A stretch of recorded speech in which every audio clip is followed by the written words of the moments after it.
Absolutely. If you highlight, the more you highlight, if I highlight 3 of them, and I adjust all 3, every column that's been highlighted will move to the same width. And if I double click, it adjusts to the narrowest piece it needs to be. So if I have a long number in here,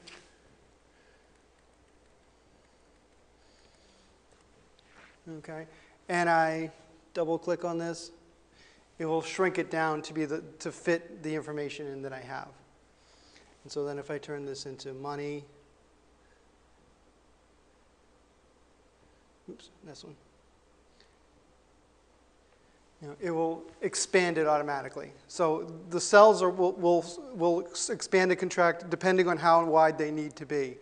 And you can also do the same thing with height. If you have word wrap in them, which you can set up for text, we can expand it to the certain exact height that you need to be. So if I highlight rows and then double click, they'll squish them down or make them high enough to fit the information that's being shown.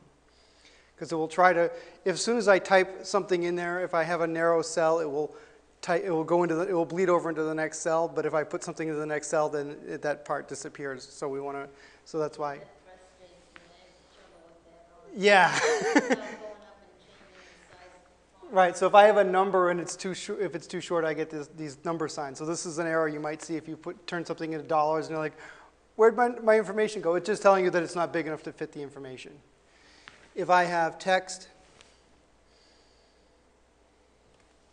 it'll go all the way over to the next cell, but as soon as I put the next as soon as I type into the next piece, it chops off information. So again, those things can be especially if you have addresses or names or email addresses, which can get fairly long.